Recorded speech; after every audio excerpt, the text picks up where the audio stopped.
नमस्कार, आप देख रहे हैं उत्तराखंड का महासंग्राम। मैं हूं आपके साथ संदीप तिवारी। चुनावी तैयारियां पूरे देश में जोरों पर हैं और उत्तराखंड में भी 5 सीटों के लिए पार्टियों का प्रचार अभियान लगातार जारी है।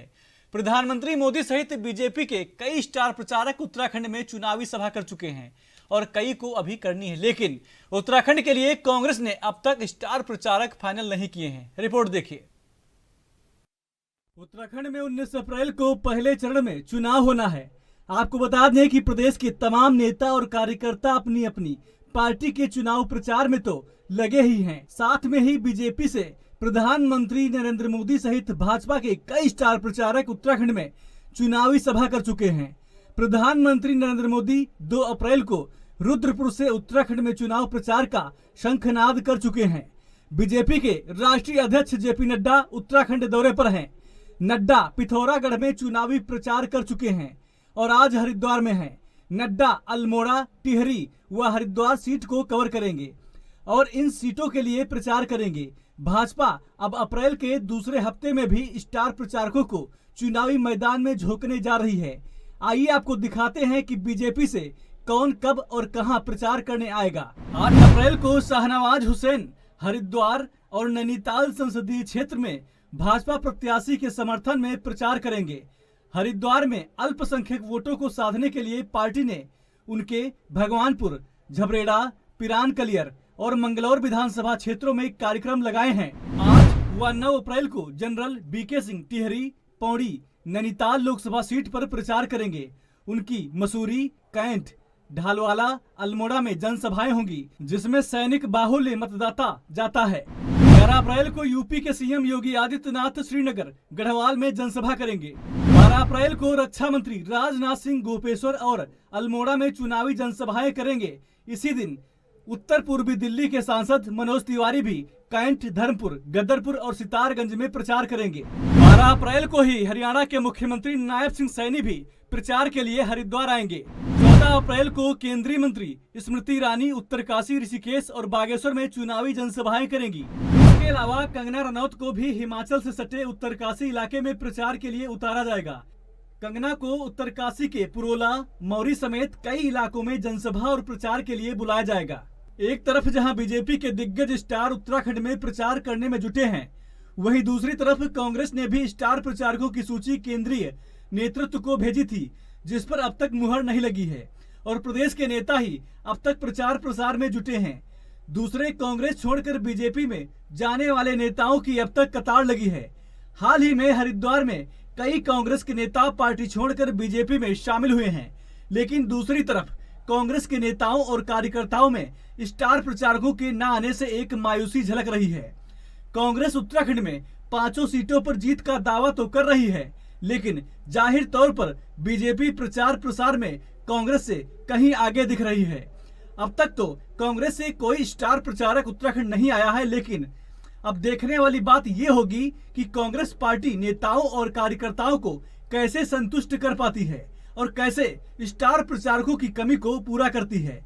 एनबी न्यूज के लिए देहरादून से तारिक अंसारी की। तो एक तरफ जहां कांग्रेस का कोई बाहरी नेता और स्टार प्रचारक अब तक उत्तराखंड में प्रचार करने नहीं आया है, वहीं प्रधानमंत्री मोदी और जेपी नड्डा जनता के बीच पहुंचकर मुद्दों को धार दे चुके हैं और कांग्रेस पर कटाक्ष कर चुके हैं। आइए अब आपको सुनाते हैं बीजेपी किस तरह जनता के बीच प्रचार और कांग्रेस पर वार करने में लगी हुई है। 24 के इस चुनाव में अब स्पष्ट रूप से 2 खेमे बन गए हैं। एक तरफ हम लोग ईमानदारी और पारदर्शिता जनता जनार्दन के सामने लेकर के आए हैं। दूसरी तरफ भ्रष्टाचारी, परिवारवादी उनका जमावड़ा है। ये भ्रष्टाचारी मोदी को धमकी भी दे रहे हैं, दिन रात गाली भी दे रहे हैं। अब देखिए क्या खेल चल रहा है। हम हैं जो कह रहे हैं भ्रष्टाचार हटाओ और वो कहते हैं भ्रष्टाचारी बचाओ। आप मुझे बताइए, भ्रष्टाचार हटना चाहिए कि नहीं हटना चाहिए? भ्रष्टाचार हटना चाहिए कि नहीं हटना चाहिए? भ्रष्टाचार से मुक्ति मिलनी चाहिए कि नहीं मिलनी चाहिए? भ्रष्टाचारी जेल जाने चाहिए कि नहीं जाने चाहिए? भ्रष्टाचारियों को सजा होनी चाहिए कि नहीं होनी चाहिए? ये देश की आवाज है और मोदी आपकी हर आवाज को सुनता है और उसके लिए ताकत भी लगा देता है। लेकिन साथियों, मुझे कितनी गालियां दी जाए, कितने ही आरोप लगाए जाए, मोदी इनकी गालियों और धमकियों से डरने वाला नहीं है।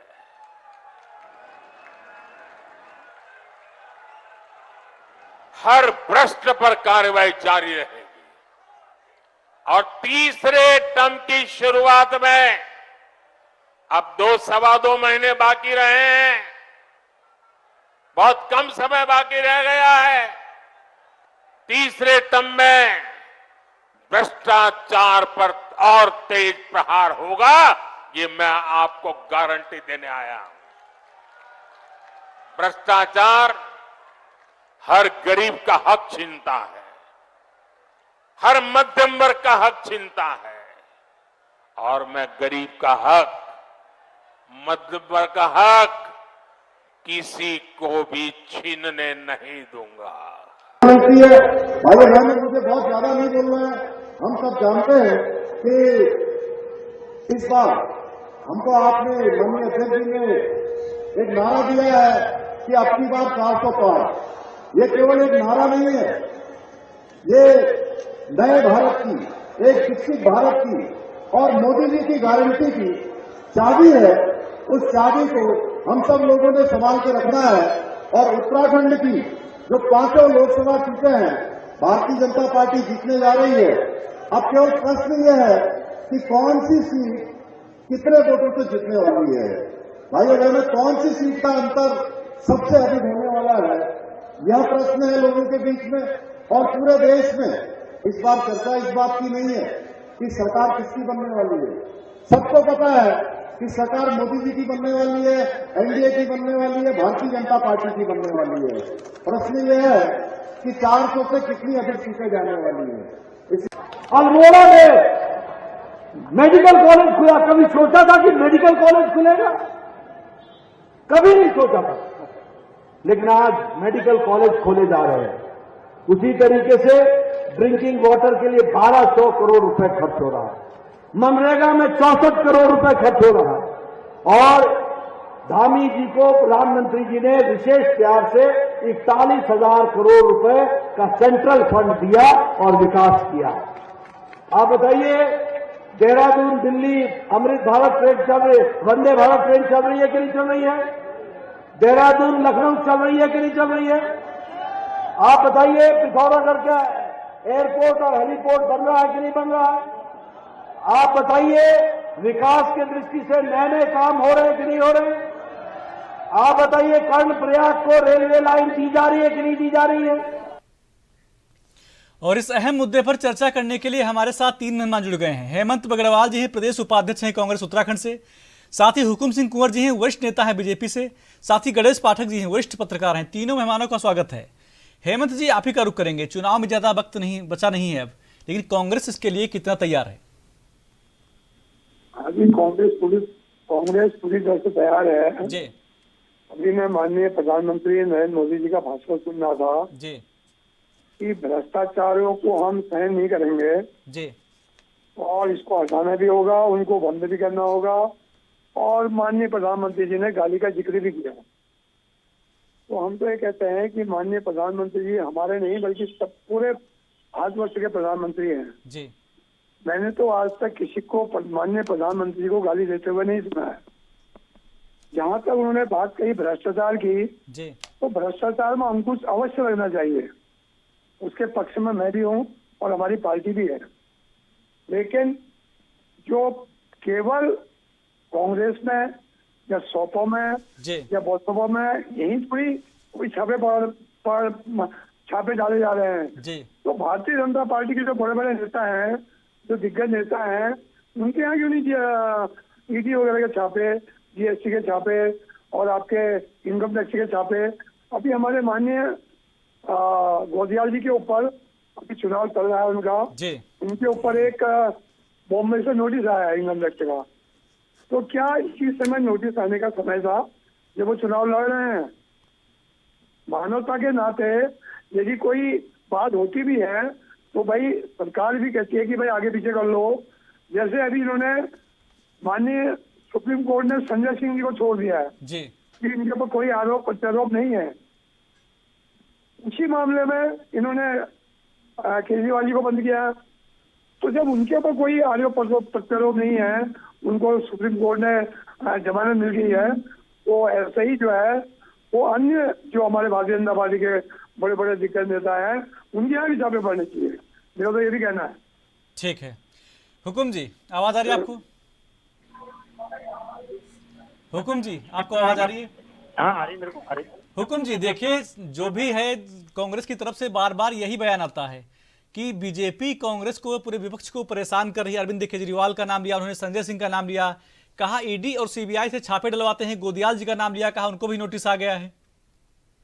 जी जी जी जी ऐसा देखिएगा, देखो कांग्रेस के पास आज कोई मुद्दा नहीं रह गया विपक्ष के पास। जी तो केवल मोदी जी की लोकप्रियता से, उनके किए गए कामों से इतना घबरा गए हैं कि आप ये जी। केवल ईडी सीबीआई में तक रह गए। देखो कानून तो अपना काम करेगा, इन्फोर्समेंट डायरेक्टरेट है या सीबीआई है या इनकम टैक्स है, ये तो एक रेगुलर प्रक्रिया चलती रहती है।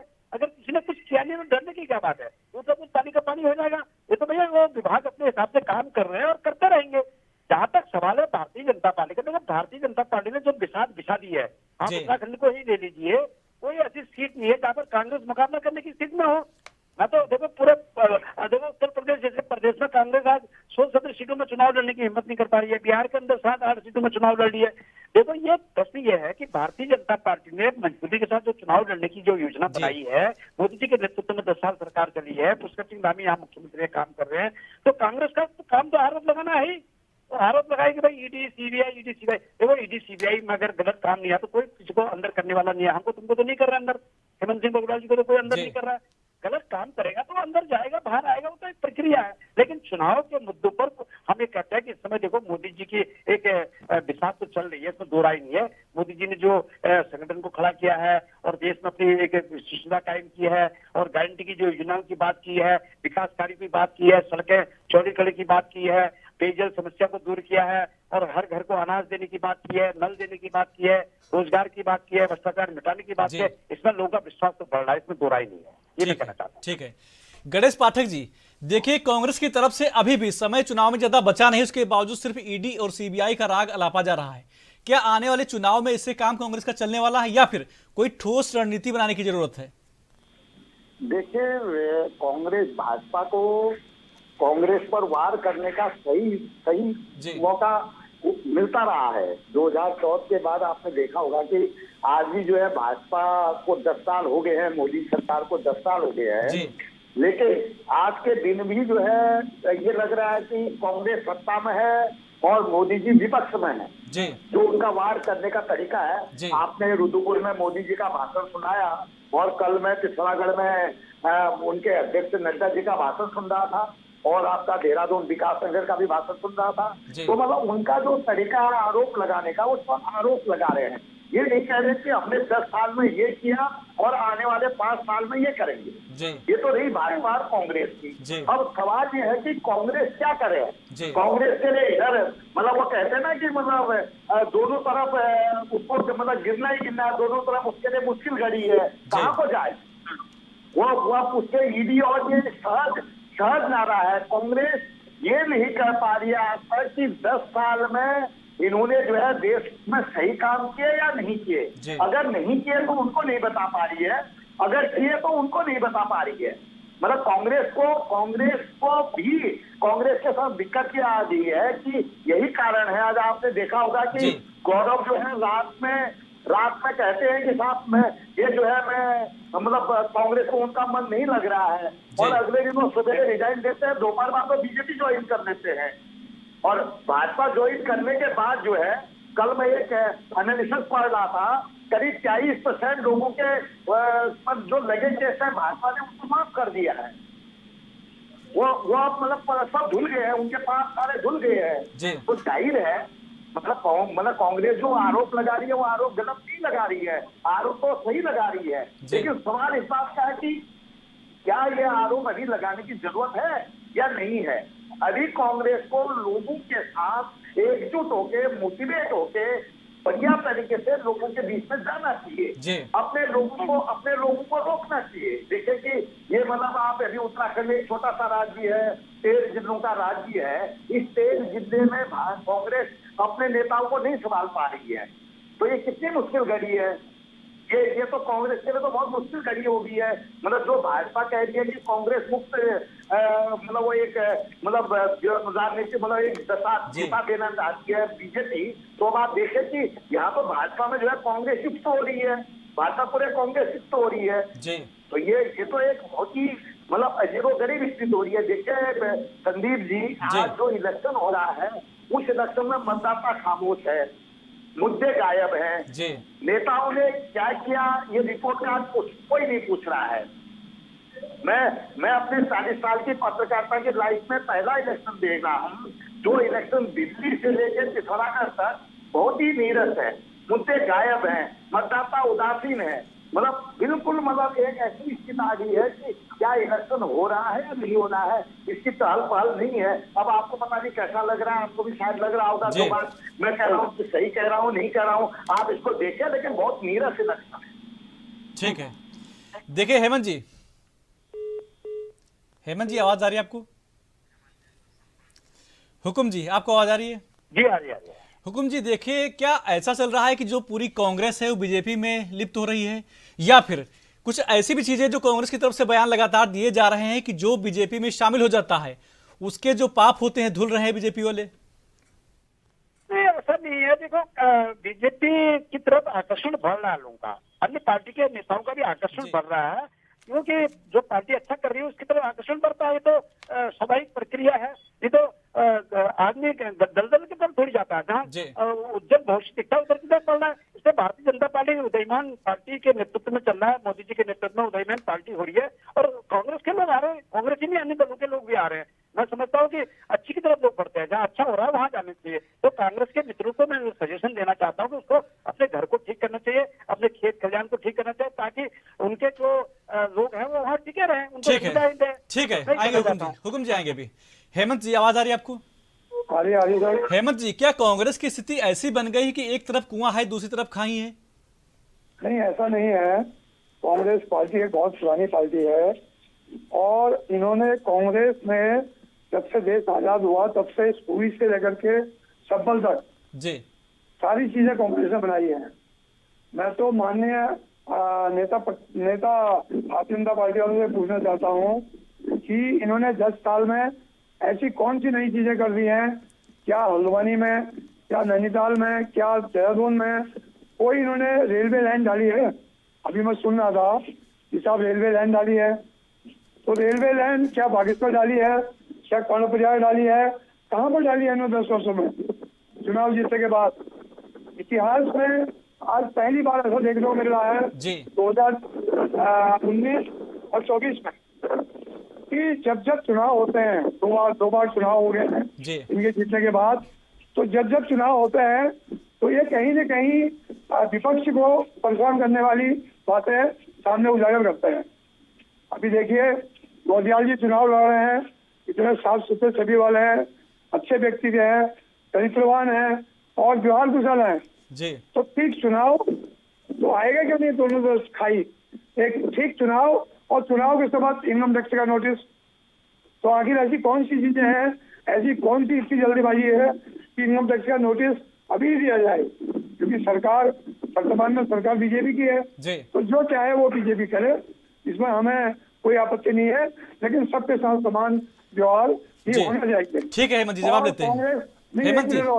कांग्रेस ने इतने साल शासन किया, जो आदमी गलत है केवल उसी को उन्होंने उसका दिमाग तलब किया और उसी को कोर्ट ने बुलवाया, उसी को सब कुछ किया, और वर्तमान में जितने भी नेता ऊंचे लेवल के हैं सबके ऊपर जो है कहीं ईडी जीएसटी, कहीं इनकम टैक्स, कहीं हेल्थ, सारे छापे डलवा दिए हैं, मेरा ऐसा मानना है। ठीक है हुकुम जी, देखिए सबसे पहले तो रिपोर्ट कार्ड मांगा है उन्होंने कि आपने नया क्या किया है। 10 साल में राज किया, 10 सालों में क्या कुछ नया किया? सब कुछ तो कांग्रेस ने पहले से किया था। दूसरी बात यह कि उन्होंने कहा कि गोदियाल जी को इनकम टैक्स का नोटिस ठीक चुनाव से पहले आ गया, चुनाव लड़ रहे थे वो, थोड़ा सब्र कर लेते। देखिए, मैं ये कहना चाहता हूँ जी। कि 10 साल में क्या काम हुए। देखो, जी। रोजगार गारंटी, भ्रष्टाचार, महंगाई पर विकास कार्य, रेलवे लाइन, ये विकास तो अनगिनत है, तो गिनने की आवश्यकता ही नहीं है। लेकिन मैं कांग्रेस के मित्रों से पूछना चाहता हूँ कि कांग्रेस के लोग क्यों टूट रहे हैं, जो सन 62 से मुख्यमंत्री रहे हैं और 5-5 बार मुख्यमंत्री रहे हैं, MP रहे हैं, सांसद रहे हैं, पार्टी के अध्यक्ष रहे हैं, जिला पंचायतों के अध्यक्ष रहे हैं, विधायक रहे हैं, ये क्यों आ रहे हैं? कोई कारण तो बीजेपी का रहा होगा, कोई आकर्षण तो रहा होगा, क्यों आ रहे हैं बार बार ये लोग? बताओ, पार्टी की तरफ आकर्षण हो रहा है। अरे गोदियाल जी का जो इनकम टैक्स है नोटिस का जवाब दे दिया उन्होंने कैसे दिया? चुनाव के बाद आप आइए फिर उसके बाद देखेंगे, इतना उसको इश्यू क्यों बना रहे हैं? ये तो सिंपल होता है, हमारे पास भी नोटिस आते हैं, काम करते हैं, सेल टैक्स के आते हैं, इनकम टैक्स से, वो तो सवाल जवाब चलते रहते हैं, कोई दिक्कत नहीं, तो बिजनेस से संबंधित काम है। लेकिन जहाँ चुनाव का सवाल है, मतलब मैं कांग्रेस के लोग इतने क्यों आ रहे हैं बताओ? आप देखिए, हिमाचल में देखिए, आप पंजाब में देख लीजिए, आप उत्तर प्रदेश में देखिए, उत्तराखंड के अंदर देख लीजिए, उधर महाराष्ट्र में आप देख लीजिए, कितने मुख्यमंत्री, कितने प्रवक्ता, कितने सांसद, कितने पार्टी के नेता क्यों बीजेपी की तरह आकर्षित हो रहे हैं? मेरे समझ में नहीं आ रहा। कोई अच्छा काम बीजेपी कर रही हो तभी तो इतने नेता आकर्षित हो रहे होंगे, तो क्यों आएंगे बताइए? तो इस पर तो हमें जवाब देने की आवश्यकता है ही नहीं। ये तो कांग्रेस के मित्र अपने लोगों से पूछो, भाई क्यों जा रहे हो बीजेपी की तरफ, क्यों आकर्षित हो रहे हो इतना? तो मैं देखिए, उत्तराखंड के अंदर चुनाव हो रहा है, आप चुनाव कहीं दिख रहा है? अभी पार्टी नहीं कर रहे, बिल्कुल चुनाव दिख ही नहीं रहा कहीं। चुनाव तो सब दिखता है कि क्यों एक ही पार्टी दिख रही है, भारतीय जनता पार्टी। जब दोनों तरफ से टीमें बराबर की हो तब मुकाबला होता है, और मुकाबला दिखता है, मुकाबला तो कहीं दिख ही नहीं रहा। तो मैं ये कहता हूँ, इससे गर्माहट चुनाव में नहीं दिख रही है, क्योंकि लोग मन बना चुके हैं मोदी जी को तीसरी बार बनाने के लिए, केंद्र सरकार में लाने के लिए। तो इससे चुनाव कहीं दिख नहीं पा रहा, इससे नहीं दिख पा रहा कि ये तो फाइट ही नहीं है कहीं, ये तो एक तरफा चुनाव हो रहा है। एक तो चुनाव में कहीं फाइट दिखती है, पाठक जी की बात का बिल्कुल समर्थन करता हूँ, कहीं चुनाव दिख नहीं रहा, इसलिए नहीं दिख रहा कि भारतीय जनता पार्टी के पक्ष में लोग अपना मन बना चुके हैं। ठीक है, बिल्कुल साइलेंट चुनाव हो रहा है। ठीक है। हेमंत जी, हाँ बताइए बताइए। देखिए, एक तरफ तो बीजेपी ने सारे स्टार प्रचारक जमीन पर उतार दिए हैं, जितने दिग्गज थे बीजेपी के सभी प्रचार में लगे हुए हैं। वहीं दूसरी तरफ कांग्रेस की बात करें तो स्टार प्रचारकों की लिस्ट केंद्रीय नेतृत्व को भेजी गई थी, नाम फाइनल नहीं हुई अभी। तो कहीं ना कहीं देखा जाए मामला बहुत पीछे चल रहा है कांग्रेस का। उत्तराखंड में ऑलरेडी स्टार प्रचारक है। गोदियाल जी मतलब बाहर दूसरे स्टेट में जाते हैं, हरीश रावत जी पूर्व मुख्यमंत्री दूसरे स्टेट में जाते हैं, प्रभारी बन के जाते हैं, पर्यवेक्षक बन के जाते हैं। प्रीतम सिंह जी ऊंचे हमारे लीडर हैं, वो अपने आप में एक स्टार प्रचारक है। और जो हमारे प्रकाश जोशी जी हैं, वो प्रभारी और सहप्रभारी कई स्टेटों में रहे हैं। तो हमें तो ये मानना चाहिए कि जो आज कांग्रेस बीजेपी डरी हुई है, तभी तो उत्तराखंड में 5 सीटों में एक ही चोटी का जोर लगाया हुआ है। वहाँ प्रधानमंत्री भी आ रहे हैं, नड्डा जी भी आ रहे हैं, नैनीताल जिले में भी आ रहे हैं, और आपके उधम सिंह नगर जिले में भी आ रहे हैं, अल्मोड़ा जिले भी आ रहे हैं, पिथौरागढ़ जिले भी आ रहे हैं। ये काफी डरे हुए हैं कि कहीं ऐसा ना हो कि सरकार चेंज हो सकती है। ये इतना डरे हैं कि इनको मजबूरी में अपने स्टार प्रचारकों को भेजना पड़ रहा है, और बसों के थ्रू भीड़ इकट्ठी की जा रही है। मेरा ऐसा भी मानना है। तो मैं ये चाहूंगा कि आने वाले समय में जनता इसका पुरजोर जवाब देगी और कांग्रेस को 5 सीटें कांग्रेस झोली में डालेगी। ठीक है गणेश पाठक जी, देखिए एक तरफ तो बीजेपी की तरफ से स्टार प्रचारकों की लिस्ट जारी कर दी गई है, और बड़े बड़े जो दिग्गज हैं बीजेपी के वो कई जनसभाएं भी कर चुके हैं। लेकिन कांग्रेस की तरफ से लगातार कहा जा रहा है कि हमारे जो नेता हैं, जो वरिष्ठ नेता हैं उत्तराखंड के, वही हमारे स्टार हैं। क्या इससे कांग्रेस को कोई नुकसान हो सकता है, क्योंकि जो केंद्रीय नेतृत्व के नेता हैं अभी तक वहां पर कोई जनसभा नहीं की उत्तराखंड में? जी बिल्कुल संदीप जी, आपने बहुत ही बड़ा सवाल पूछा। और कांग्रेस और भाजपा का जो एक मौलिक अंतर है, वो अंतर भी यही है। भाजपा किसी भी इलेक्शन को एक बढ़िया तरीके से लेती है, वो बढ़िया तरीके से मैनेज करती है।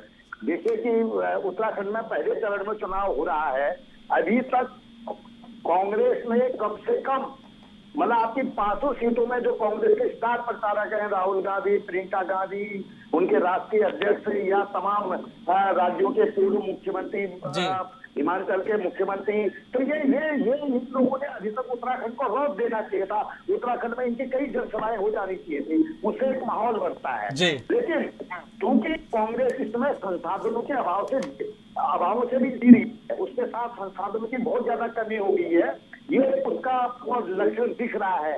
और ये वो तो बता नहीं रहे हेमंत जी की, हेमंत जी कह भी नहीं सकते हैं कि वो संसाधन विहीन हो गए हैं, पैसों की कमी होती है, ये सारी चीजों की दिक्कत है उसके साथ, कांग्रेस के साथ। इसीलिए गणेश गोलजात ने आपने देखा होगा कि उन्होंने सोशल मीडिया का एक प्लेटफॉर्म को जो है चंदा का माध्यम बनाया है। वो एक बहुत यूनिक प्रयोग है और एक अच्छा प्रयोग है। उन्होंने गोलजात जी को लोग समर्थन भी कर रहे हैं, उनको पैसा भी दे रहे हैं। लेकिन ये चीजें पहले भी हो सकती थी। देखिए, आप पिछले 10 साल से विपक्ष में हो और इस विपक्ष के तौर में आप एक अच्छे कैंडिडेटों का चयन आप समय पर नहीं कर सकते हो, आपके लोग नाराज होते हैं, आप स्टार प्रचारकों को समय पर नहीं ला सकते हो। भाजपा तो हर समय चुनाव के लिए तैयार है। जो बात कर रहे हैं हुकुमदा बहुत ही वरिष्ठ नेता है भाजपा के, वो उनकी जो बात है वो बिल्कुल सही है। मतलब उन बातों में दम है उनका। मतलब हेमंत जी भी कह रहे हैं, लेकिन अब उनकी मजबूरी है, क्या कर सकते हो आप। मतलब कांग्रेस को नुकसान तो इसका होगा ही होगा, निश्चित तौर पर नुकसान होगा। जी ठीक है। हेमंत जी, क्या केंद्रीय नेतृत्व को ऐसा लग रहा है कि उत्तराखंड में कुछ फायदा होने वाला नहीं है, तो जो फोकस है कोई दूसरे राज्यों पे किया जा रहा है, उत्तराखंड को ध्यान ज्यादा दिया नहीं जा रहा है इस पर? नहीं, ऐसा नहीं है जी। केंद्रीय नेतृत्व को पूरा भरोसा है कि उत्तराखंड के जो हमने कैंडिडेट दिए हैं वो एक अच्छे कैंडिडेट हैं।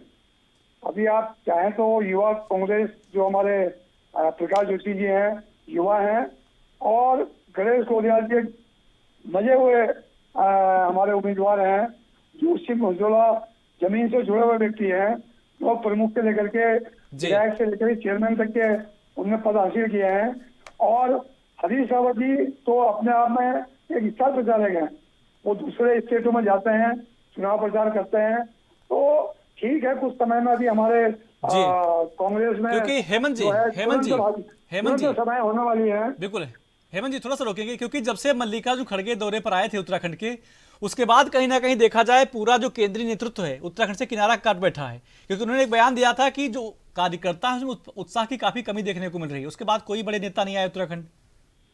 अच्छा जी, नहीं ऐसा नहीं है, अभी होने वाली है मीटिंगें, लेकिन जो पार्टी डरती है वो ज्यादा मीटिंगें करती है जी। बीजेपी के लोग डरे हुए हैं।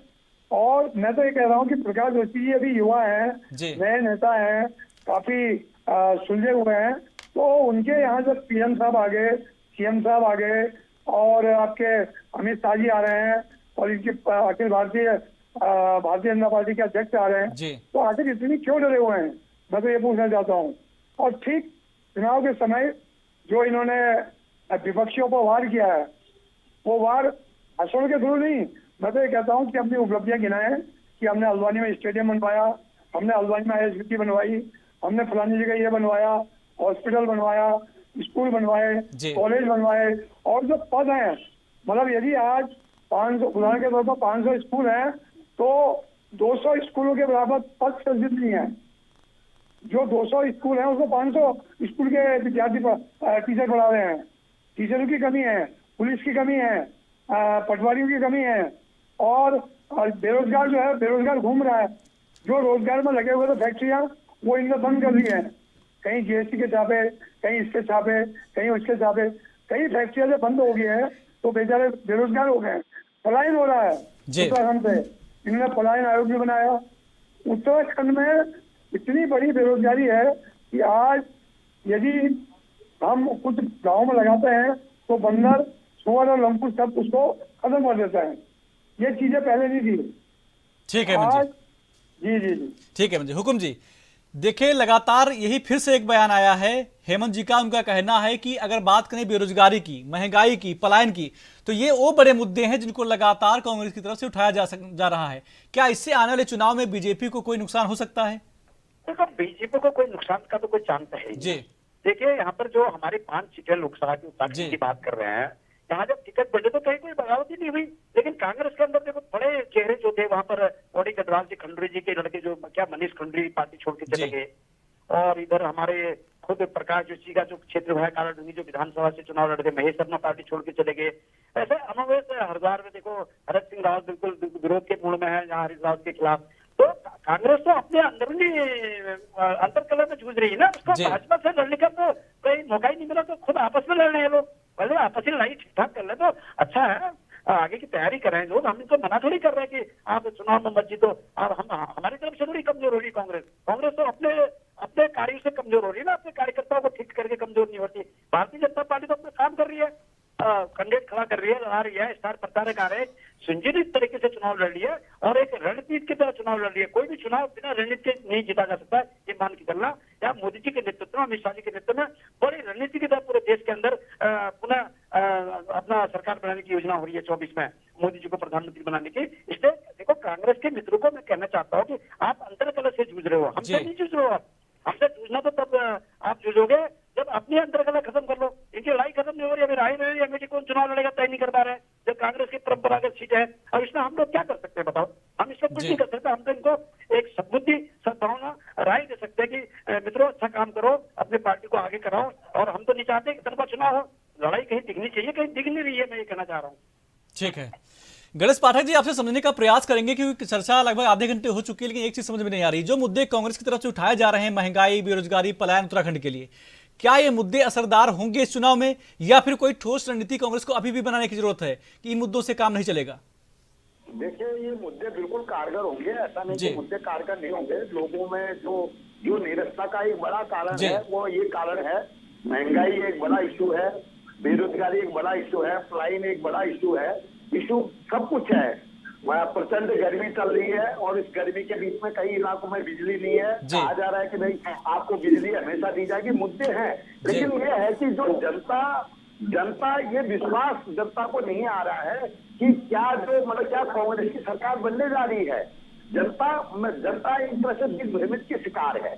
अगर जनता को विश्वास दिलाने की जी। जरूरत है।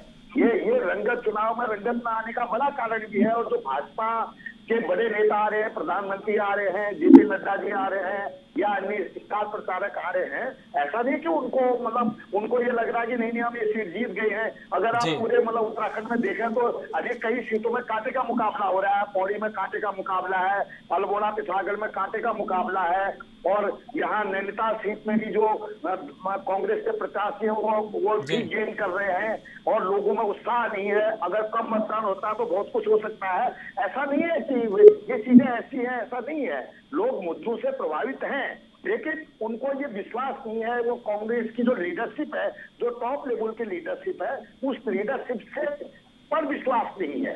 तो उसको विश्वास दिलाने की जरूरत है कि वो एक अच्छा प्रधानमंत्री देंगे, अच्छा काम करेंगे, अच्छी चीजें करेंगे। जब तक आप जाओगे नहीं तो तब तक विश्वास कैसे होगा? जी तो ये कुछ चीजें हैं जो उनको देखने की जरूरत है। जी। लेकिन सवाल इससे ज्यादा इम्पोर्टेंट ये है संदीप जी। जी कि आप पिछले 10 साल से विपक्ष में हैं।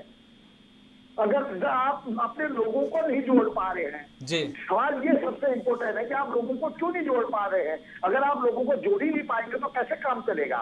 आप देखिए कि उत्तराखंड में 2012 में कांग्रेस की सरकार आती है और 2017 तक इलेक्शन तक जब आते हैं तो आधे मंत्री बीजेपी में चले जाते हैं। अब आप जी। देखिए उसके बाद का नतीजा क्या निकला। 2022 आपने वैसे ही लूज कर लिया, आप 2014 में आपने लूज किया, 2019 में आपने लूज किया। अब आप 2024 में जो है अभी भी जो है बढ़िया तरीके से चुनाव नहीं लड़ पा रहे हैं। जी जी। तो आप आर्थिक संसाधन जुटा सकते हैं, अपनी टीम को बढ़िया बना सकते थे, अपने मुद्दों को लोगों के बीच में ले जा सकते थे। तो ये सारी चीजें तो है ही है अपनी जगह पर। ठीक है हेमंत जी, देखिए 10 साल का लंबा समय होता है। अगर आप अपनी टीम चाहते 10 साल में ऐसी टीम बना लेते कि कहीं ना कहीं देखा जाए बीजेपी थर थर कांपती, लेकिन जो काम जमीनी स्तर पर कांग्रेस के द्वारा करना चाहिए था वो नहीं हो पाई तैयारी। इसी चक्कर में जो आपके जो जमीनी नेता हैं वो भी पार्टी छोड़कर जा रहे हैं। हेमंत जी आवाज आ रही है? ठीक है, हुकुम जी आपको आवाज आ रही है?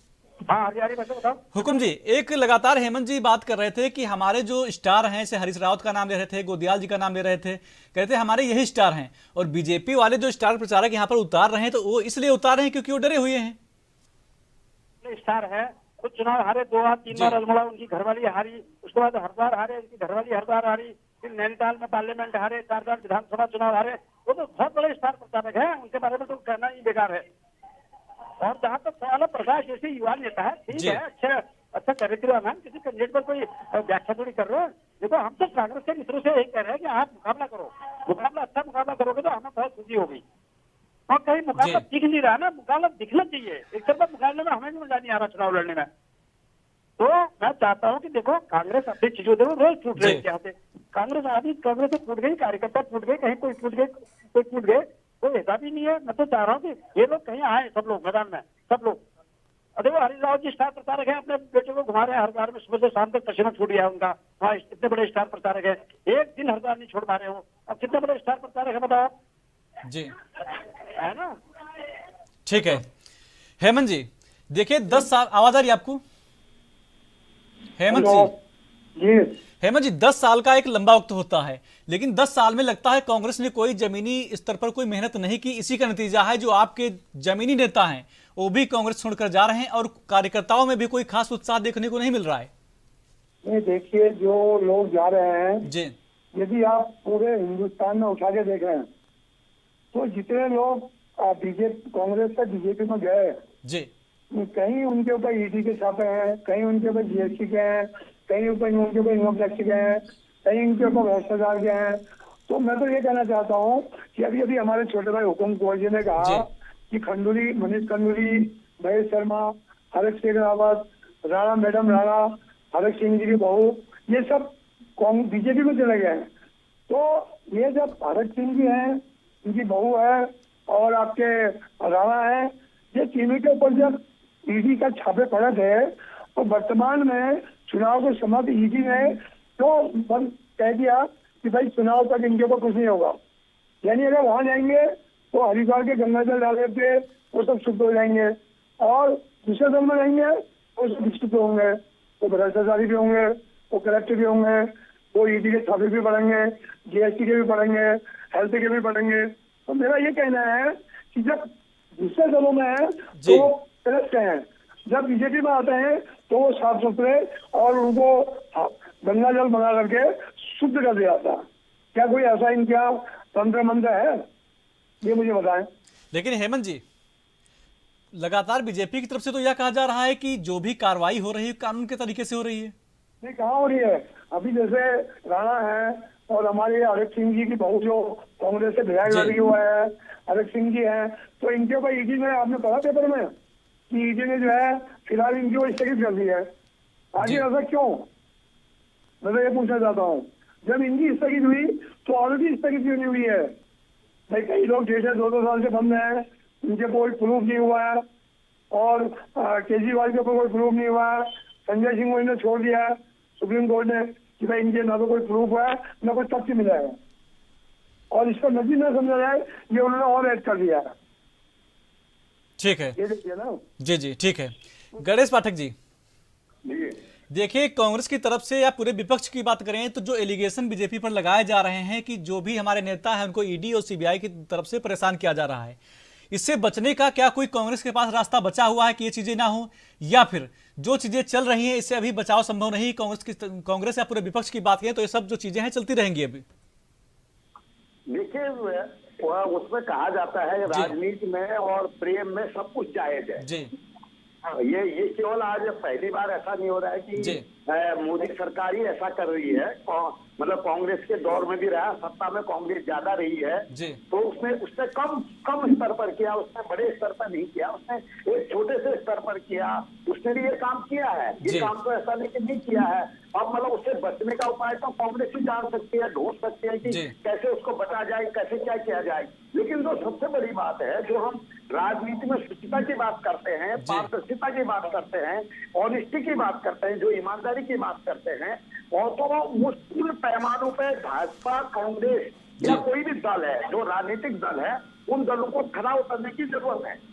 क्योंकि अगर ये दल अगर खरा नहीं उतरेंगे तो उससे क्या रहेगा? एक सामाजिक जो असंतुलन होगा, जो राजनीति का सामाजिक असंतुलन हो रहा है, वो असंतुलन ज्यादा पैदा होगा। अभी हम इस डिबेट में ये बात कर रहे होते कि जो राजनीति का अपराधीकरण है, वो अपराधीकरण कितना हो गया है, कितना कम हो रहा है, हम एक तरफ अमृतकाल मना रहे हैं और दूसरी तरफ जो राजनीति का अपराधीकरण है उसका जो विद्रूप चेहरा है, जो एक कुरूप चेहरा है, वो हम लोगों के सामने में है। लेकिन क्योंकि हम उस पर बात ही नहीं कर पा रहे हैं। बात इसलिए नहीं कर पा रहे हैं कि ईडी, सीबीआई और तमाम ऐसी एजेंसियां जो है वो उस पर ज्यादा हमलावर है। ये बीजेपी को भी देखना चाहिए कि भाई ठीक इलेक्शन के समय में आप इस तरह से क्यों करते हैं, और ईडी से भी सवाल पूछा जाना चाहिए कि वो ठीक ऐसे समय पर ही क्यों करती है, या सीबीआई से भी पूछा जाना चाहिए कि उसको और समय वक्त नहीं मिलता है। सवाल तो है ही है, मतलब कांग्रेस के जो सवाल है वो सवाल गलत है ऐसा नहीं कहा जा सकता है, लेकिन सवाल ये है कि जो राजनीतिक शुचिता है, जो राजनीतिक ऑनेस्टी है, जो राजनीतिक शुचिता थी, वो सब बिल्कुल दफन हो गई है। आज जो है जो अपराधी हैं, जो आपराधिक चेहरे हैं, वो कांग्रेस, भाजपा या तमाम दलों में जो है बराबर है। अब आप ये बताइए कि एक मुख्यमंत्री केजरीवाल जो है जेल के भीतर है, लेकिन वो जेल के भीतर से सरकार चला रहे हैं। और एक दौर वो भी था, आजादी के बाद का एक दौर था, एक छोटी सी रेल दुर्घटना होती है और रेल मंत्री जेल दे देते हैं। तो देखिए कि मतलब सत्ता का जो है, सत्ता कैसे मतलब काम कर रही है, या सत्ता जो सीन है या जो व्यक्ति है वो कैसा कर रहा है। हाईकोर्ट की एक टिप्पणी आई है, आपने टिप्पणी देखी हाईकोर्ट की, वो टिप्पणी सीधी सी आ रही है कि कभी कभी व्यक्ति को जो अपनी मतलब कई चीजों की कुर्बानी करनी पड़ती है। बात कुर्बानी को कोई तैयार है ही नहीं। आप तैयार कौन है कुर्बानी के लिए? न कांग्रेस के लोग हैं, न बीजेपी के लोग हैं, न आपके लोग हैं। सब लोगों का एक सूत्री कार्यक्रम है कि इनके प्रकार सत्ता कैसे प्राप्त की जाए और उस सत्ता का दुरुपयोग कैसे किया जाए। तो ये जाहिर है, ये सारी चीजें बहुत ही मतलब पीड़ा देती है, बहुत बड़ा एक असंतुलन पैदा हो रहा है। अभी मुद्दों की बात हो रही होती है, सब नेताओं को देखा जा रहा होता, उनका रोड मैप क्या है, उन्होंने पिछले 10 साल में क्या किया, 5 साल में क्या किया, या आने वाले 5 साल में जो हमारे सांसद प्रत्याशी हैं वो क्या करेंगे। प्रत्याशियों का मूल्यांकन हो रहा होता, लेकिन हम मूल्यांकन के बजाय क्या कर रहे हैं, हम मूल्यांकन के बजाय उसी में डूब रह गए हैं कि ईडी क्या कह रहा है, सीबीआई क्या कह रही है, कांग्रेस क्या कह रही है, बीजेपी क्या कह रही है। तो जाहिर है क्योंकि मीडिया का एक बहुत बुरा दौर है, ये मीडिया के लिए भी बहुत ही ज्यादा दिक्कतपूर्ण स्थितियां है। मीडिया एक संक्रमण काल से मीडिया भी उससे प्रभावित है, क्योंकि अगर जब सभी स्तंभ अगर अच्छे तरीके से काम नहीं करेंगे तो फिर मीडिया कहाँ से काम करेगा। तो ये सारी चीजें हैं जो चिंताजनक हालात पैदा करते हैं। जी ठीक है हुकुम जी, देखिए बीजेपी की बात करें तो पार्टी को बढ़ाने के लिए क्या कुछ ऐसे भी फैसले लिए जा रहे हैं जिससे कहीं ना कहीं देखा जाए पूरा विपक्ष सवाल खड़े कर रहा है। हुकुम जी, हेमंत जी आपको आवाज आ रही है? हाँ अभी आ रही है। हेमंत जी, अगर बात करें उत्तराखंड की तो कुछ मुद्दे ऐसे भी हैं जो कांग्रेस अभी लगातार उठा नहीं पा रही है। अगर बात करें सिर्फ बेरोजगारी और महंगाई से काम चलने वाला नहीं है, वो ऐसे कौन से बड़े मुद्दे हैं जिनको जनता के बीच लेकर जाएंगे और जनता भरोसा करेगी आप पर?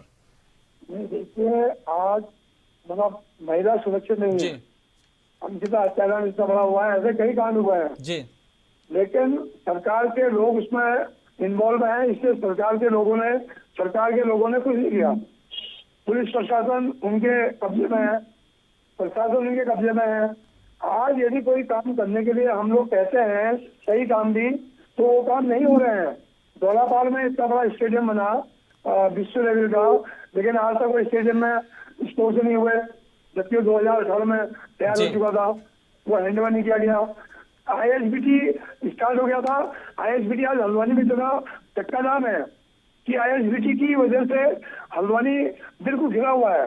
1 घंटा यदि कहीं लगता है तो 5 घंटे लगता है निकलने में। ऐसे ही जो हमारे पानी है, आज बिजली की प्रॉब्लम इतनी ज्यादा है, जब अभी से बिजली की प्रॉब्लम ये है कि 5-5, 6 बार बिजली जा रही है, पानी नहीं आ रहा है, लोगों के टैंकर से भी पानी नहीं पहुंच पा रहा है। तो जब इतनी बड़ी जब समस्या आएगी बिजली की, तो उस समय इतनी गर्मी में तो कहाँ से बिजली दे पाएंगे, कहाँ से पानी दे पाएंगे? इसमें कोई ऐसी व्यवस्था की है ये हमें बताएं। बिजली के भी कोई व्यवस्था की है, पानी की कोई व्यवस्था की है? अभी पानी के पैसे ही बढ़ाए हैं, बिजली के पैसे ही बढ़ने वाले हैं, और भी कई चीजें हैं। जी ठीक है। हुकुम जी आवाज आ रही है आपको? हाँ आ रही है। हुकुम जी, क्या बीजेपी पार्टी को आगे बढ़ाने के लिए पार्टी की तरफ से कुछ ऐसे भी फैसले ले लिए गए हैं जिस पर कहीं ना कहीं पूरा विपक्ष सवाल खड़े कर रहा है? नहीं देखो, विपक्ष का काम सवाल खड़ा करना है, करना भी चाहिए उन लोग को। अब देखिए हमारी पार्टी में लोग आना चाह रहे हैं तो बताओ थोड़ी कहेंगे हम लोग। देखो ये राजनीतिक पार्टी है और राजनीतिक लोग आ रहे हैं, कोई विदेशों से तो आ नहीं रहे, वो राजनीतिक लोग हैं, सामाजिक लोग हैं, कोई जिला पंचायत लेकिन हुकुम जी अभी शायद आपने गणेश पाठक जी को सुना नहीं था, आपका फोन कट गया था।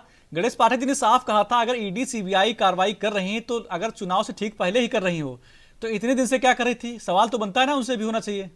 देखो ईडी सीबीआई को उनको कोई पॉलिटिकल थोड़ी होता है, विभाग है, विभाग की कार्रवाइयां हो रही है, होती रहे तो चलती रहती है, कोई ऐसी बात नहीं है। देखो उत्तराखंड के अंदर तो सीबीआई ईडी कहाँ हुई है, तो किसी का भी नहीं हुआ है, मैं तो समझ रहा हूँ हरक सिंह पे हो रही, पहले से चल रही है कार्रवाई, इस समय तो कोई कार्रवाई हुई नहीं। अभी हमारे विधायक आए वहां से केदारनाथ से, इधर कई लोग आए, इन पर कहाँ ईडी जांच चल रही थी, तो ये तो वैसे आ रहे हैं। देखो ईडी जांच हो रही है तो कौन से पार्टी में आ रहा है भाई? दिल्ली में भी तो ईडी की जांच चल रही है, संजय सिंह हो या तुम्हारे केजरीवाल जी हो या कोई दूसरे आम आदमी पार्टी का आदमी, तो कोई नहीं आया टूट के यहाँ उसके डर से। भाई डर के आ रहे तो वो अलग बात है, लेकिन मैं तो ये कहना चाहता हूँ कि कांग्रेस पार्टी अपने घर को संभालने का काम करे और नेतृत्व इनके पास नहीं रह गया। आज देखो इनके कोर कमेटी के लोग जा रहे हैं, तो मेन लोग तो छोड़ के जा रहे हैं। क्यों जा रहे हैं? जो मुख्यमंत्री रहे हैं, राज्यपाल रहे हैं, अध्यक्ष रहे हैं, एमपी रहे हैं, सांसद है, ये लोग छोड़ के जा रहे हैं। जिसको टिकट नहीं मिलता वो छोड़ के चले जाता है, जिसको टिकट नहीं मिलता छोड़। देखो बीजेपी के अंदर तो कहीं बगावत होती हुई दिखने रही है, ये कांग्रेस में क्यों होती है? इससे पार्टी को, संगठन को, इनको एक रास्ता तो पार्टी के रूप में खड़ा करना चाहिए, कैडर बेस्ड पार्टी खड़ा करना चाहिए ताकि लोग टूटे भी नहीं। मैं ये कहना चाहता हूँ। ठीक है गणेश पाठक जी, एक बात कही थी आपने कि विपक्ष में कांग्रेस है, लेकिन मोदी जी उत्तराखंड आए थे तो ऐसे पूछ रहे थे सवाल कांग्रेस से जैसे कि विपक्ष में प्रधानमंत्री जी हों। क्या यह कारण इसलिए तैयार हुआ है कि मोदी जी हो या पूरी बीजेपी की अगर बात करें तो वो विपक्ष की भूमिका की तरह सवाल कर रहे हैं, तो कारण इसका यह है कि कांग्रेस सुसुप्तावस्था में चली गई है क्या वहां पर? देखिए कि ये कांग्रेस के सुसुप्तावस्था में जाने का भी नहीं है। बेसिक चीजें क्या है कि जब विपक्ष कमजोर होता है जी, और जब विपक्ष सही समय पर सही सवाल नहीं उठा सकता है जी, और सही रणनीति अगर वो नहीं कर सकता है, तो जो सत्ता में है वो जो सत्ताधीश है वो जाहिर है उसका भी यूज करता है। हम यही कह रहे हैं कि भाजपा पूरी आक्रामकता के साथ चुनाव लड़ रही है। ऐसे नहीं लड़ रही है कि वो मतलब 10 साल से सत्ता में है, वो चुनाव को ऐसे लड़ रही है कि जैसे वो सत्ता में है ही नहीं जी। तो देखिए कि ये एक रणनीतिक हिस्सा है, मतलब राजनीति में या प्रेम में सब कुछ जायज है, ये उसी का है। हम मतलब जो साम दाम दंड भेद की बात करते हैं, ये साम दाम और दंड भेद की बात है। आपने देखा कि जवाहरलाल नेहरू का जो दौर था, इंदिरा गांधी का जो दौर था या राजीव जी का जो दौर था, उस दौर में उनका भी लगभग यही था। अगर आप उस दौर को अगर देखेंगे तो उनका कहने का तरीका भी यही होता था। लेकिन हाँ ये था कि वो विपक्ष का बड़ा सम्मान करते थे, विपक्ष को सम्मानित उससे देखा जाता था। तो आज विपक्ष का सम्मान नहीं किया जाता, ये एक अपने आप पर सवाल हो सकता है। लेकिन कांग्रेस को तो ये सवाल उठाने चाहिए, ये पूछना चाहिए कि प्रधानमंत्री जी आज सत्ता में है या विपक्ष में है, आज सत्ता की तरफ से बोल रहे हैं या विपक्ष की तरफ से बोल रहे हैं, कांग्रेस बोल कहाँ रही है। अब आप देखिए कि मतलब 1 घंटे से हमारी डिबेट हो रही है, इस डिबेट में जो है हेमंत जी ने अभी तक कोई ये ऐसा सवाल पूछा ही नहीं हुकुमदा से कि आप सत्ता की तरफ से बोल रहे हो या विपक्ष की तरफ से बोल रहे हो। और हुकुमदा जो है आज भी मतलब विपक्ष भी खुद है और सत्ता पक्ष भी खुद ही बन जा रहे हैं जी। और हुकुमदा तो हमारे लॉयर हैं, अच्छे लॉयर भी हैं, अच्छे राज्य आंदोलनकारी रहे हैं, सामाजिक कार्यकर्ता हैं और बहुत मतलब राज्य के प्रति बहुत ज्यादा समर्पित हैं। अगर हुकुमदा से आप ईमानदारी पूरा पूछे कि मतलब क्या मतलब जो चीजें हो रही है सही हो रही है तो वो थोड़ा तो बताएंगे। अब ठीक है वो भाजपा के स्पोक्समैन है और वो डिबेट में भाजपा की तरफदारी तो करना उनकी मजबूरी है, ये तो भाजपा में कहाँ से रहेंगे जी। ये सवाल तो ही है। इन सवालों पे देखिए संदीप जी, ये मैं आपको एक चीज बता रहा हूँ कि ये जो राजनीतिक चीजें हो रही है, पक्ष विपक्ष या कांग्रेस जो कमजोर हो रही है, ये देश के लिए एक बहुत ही ज्यादा चिंताजनक स्थिति है। ये क्या होता है कि जब आप सत्ता और विपक्ष अगर मजबूत नहीं होते हैं या सत्ता विपक्ष का पूरा सम्मान नहीं करती और विपक्ष सत्ता पक्ष का सम्मान नहीं करता है, तो जो सामाजिक चीजें हैं, ये सामाजिक जो ताना बाना है वो बिल्कुल छिन्न भिन्न हो जाता है। आप देखिए कि आप महाभारत काल में जाइए, कौरव और पांडव दिन भर युद्ध करते थे और शाम को फिर एक दूसरे के शिविर में जाके बातचीत करते थे। अगर कोई मरता था, पांडव पक्ष का मरा या कौरव पक्ष का मरा, तो पिता को जो अग्नि दी जाती थी, जो अंतिम संस्कार किया जाता था, सब साथ में मिल के जाते थे और मिल के संवेदना व्यक्त करते थे जी। और ये तो अब तो संवेदनाहीन चीजें हो रही हैं, मतलब सारी चीजें लोग संवेदनहीन हो रही हैं। तो जो संवेदनहीनता की स्थिति ये कहाँ जा रही है, ठीक है, कहाँ जाके ठहराव आएगा। जी ठीक है गणेश पाठक जी, चर्चा करने के लिए गणेश पाठक जी आपका भी धन्यवाद, साथ ही हुकुम जी जुड़े थे आपका भी धन्यवाद, हेमंत जी जुड़े थे आपका भी धन्यवाद। उत्तराखंड के महासंग्राम में मेरे साथ इतना ही। देश प्रदेश की तमाम खबरों के लिए देखते रहिए एएनबी न्यूज। नमस्कार।